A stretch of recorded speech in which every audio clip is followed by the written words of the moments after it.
Very good morning, students. So, in my previous video, I have started chapter 5 and I have explained you that chapter 5 is language of chemistry, and I have explained you about what are elements, what are compounds, and what are their characteristics. Now, today I'm going to explain you that how that elements and compounds can be represented, and what are the ways to represent any element or compound and write it in a chemical language. Okay, so let's get started. So first of all, I've explained you about elements. What are elements? Now this one is introduction of element, that how there will be a representation of elements. As I told you that elements are the single particles and they are not breakable. So elements of or atom of an element are represented by using the symbols. The representation of element using the short form or abbreviation of its name known as its chemical symbol. In earlier times, the elements were represented pictorially, like by the picture. But later, the elements were named after the name of the place where they were first found. For example, the name of the copper and its symbol Cu come from the Latin word cuprum, which means from the island of Cyprus. Now, in the modern method of representing elements, letters representing the names of elements are used as symbols. Let me explain you. Features of modern method of representation of symbols are as follows. Modern method which we are following right now, that how the symbols were formed. As I told you that first it was pictorial, in the form of picture it is explained. Then it is formed by the then it is represented by the name of the place where they have discovered the particular element. Okay, now the modern method which we are representing, which we are using right now, it is by the name of the by the first letter of the name of the element, capital letter, or abbreviation or short form of the letter. Now, what are the modern method? Here it is. The first letter of the element is used as the symbol. The first letter is written as capital letter. For example, capital H for hydrogen and O for oxygen. So here you can see that capital H and capital O are the first letter of the element hydrogen and oxygen, and they are used as the symbol for the element hydrogen and oxygen. Second, if two or more elements have their English name starting with the same letter, then a two-letter symbol is used. The first letter of the name is the letter of the symbol, and the next non-repeating letter of the name is the second letter of the symbol. For example, Ca for calcium, Cd for cadmium, and Cl for chlorine, and Co for cobalt. Now in these examples you can see that all the elements are starting from from C. Either it is calcium, cadmium, chlorine, or cobalt. So if we will use only capital C for this, so all are starting from capital C. So if we will use this capital C as the symbol of all the elements, so it will be very confusing for us. So now the next thing which were decided in the modern way of representation, that if one or more elements are there which are starting with the same letter, then for their symbol the first letter and the second non-repeating letter, which is not same as the other element, will be used as the symbol of the element. So if for calcium it is Ca, for cadmium it is Cd, because Ca is always also same. Then for chlorine it is Cl, and for cobalt it is Co. So there will be differentiation in between them. Now in some cases the English names and the Latin names of the elements are different. So for these elements the symbols are derived from their Latin names. For example, the Latin name of potassium is Kalium and its symbol is capital K. Similarly, the Latin name of gold is Aurum and its symbol is Au. Okay, so these are the points for representing the elements in the modern way. The modern way of representing the elements through their symbol, which we are following right now. Now here you can see in the table some elements and their symbol. So helium, for helium it is He. as we know that there are more elements starting from capital H, so we cannot give single H here, so that's why the symbol is He. For nitrogen, capital N. For iodine, I. For aluminium, Al. For zinc, Zn. Phosphorus, P. Magnesium, Mg. Manganese, Mn. Argon, Ar. Platinum, Pt. These were the elements whose name was derived from their symbol is derived from their English name. Next is some elements with their Latin names and symbol. Sodium. So you can see the Latin name of sodium is natrium. So the symbol is Na. Latin name of iron is ferrum. So the symbol is Fe. Fe. The Latin name of copper is cuprium. So the symbol is Cu. The silver is argentum. The symbol is Ag. And mercury is hydra argyrum. So the symbol is Hg. So you can see here the symbols of these particular elements are the abbreviation or short form of their Latin name, not their English name.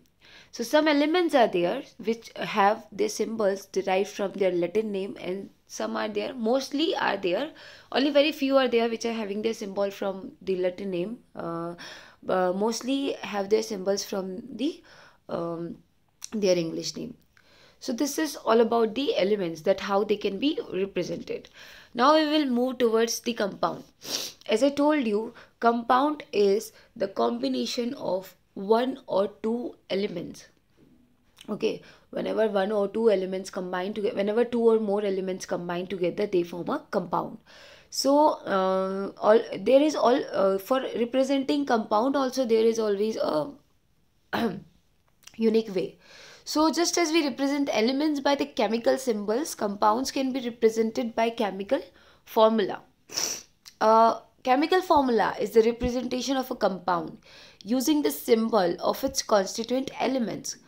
In other words, we can say that the symbolic representation of the composition of a chemical compound is known as its chemical formula.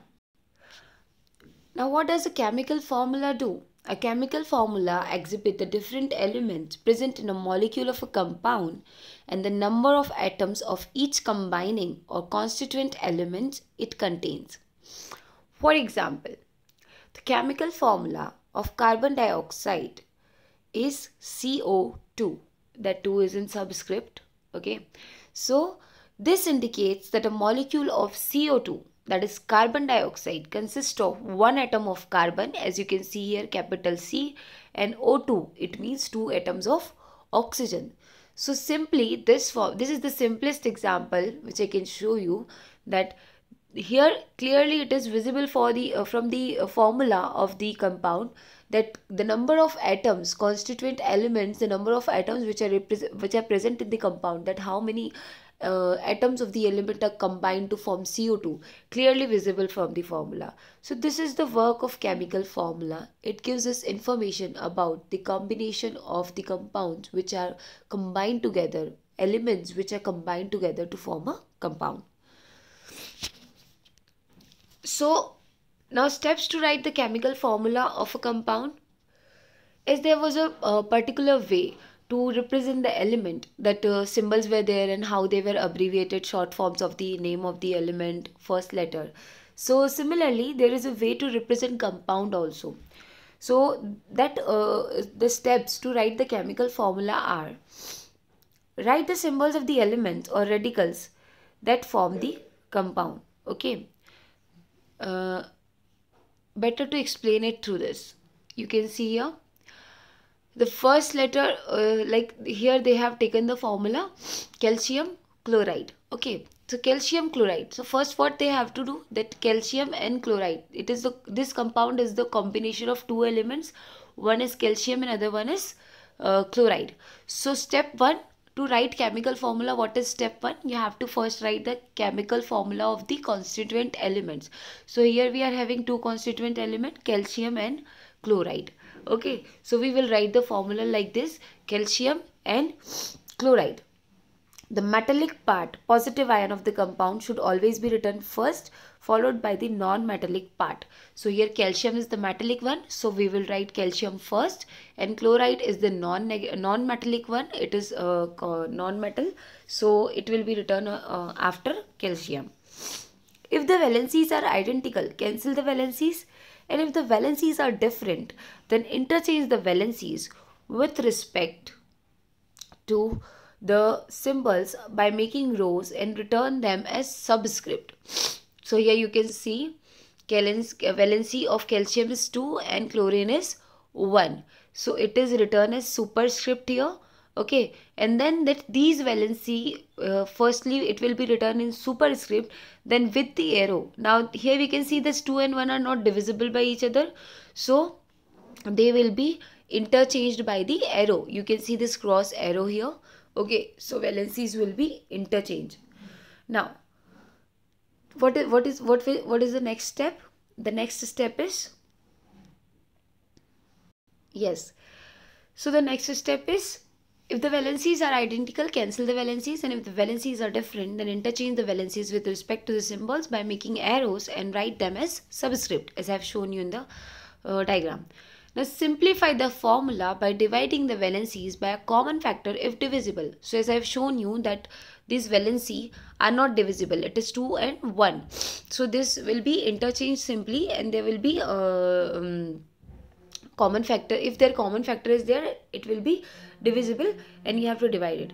Now if the valency is 1, you don't have to write the valency in the final formula. As you can see that here the valency of Cl is 1 and we interchange it and return it here in the subscript of Ca. So chemical formula of calcium chloride will be CaCl2, because valency is 1, so you don't have to write it in the chemical formula. So this is about the chemical formula of this is about the steps of writing the chemical formula. One more example, you can see the writing the formula of magnesium oxide. So now here in this example, second one, you can see that first we will write the chemical symbol of the element magnesium and oxygen. This magnesium oxide is made up of two elements, magnesium and oxygen. So first we will write the symbol of the metallic element, that is magnesium, that is Mg, and then next one we will write the symbol of non-metallic element, that is oxygen. Now in the superscript we will write the valency of both the elements. So here for magnesium it is 2, valency of magnesium is 2, and oxygen is also 2. Okay, now what we have to do, we have to interchange the valencies and write it to the subscript. In step 3rd, you can see valency is interchanged by the arrow. Okay, 2 arrows are there, and this is showing that valencies are interchanged, and it is written here in the subscript of both the elements. Now here we can see that both the elements are having valency 2, that is divisible valency and having a common factor. So that will be divided, and what will be the valency now? 2 divided by 2, it will be 1. So magnesium also have valency 1 and oxygen is also have valency 1. You can see in step 4. So chemical formula of magnesium oxide is MgO. As the valency is 1, there is no need to mention. If the valency, as I told you that if the valency is 1, then there is no need to mention it. It is understood that if no number is written, then it means it is 1. So this is all about the representation of elements and compound, and we call this this is a chemical language which we use in chemistry to represent about any element or compound or chemical formula. Okay, now in next video I am going to explain you about chemical equation and reactions and representation of chemical reaction. What are the rules of writing chemical reactions? Till then, use this video. Thank you and have a nice day.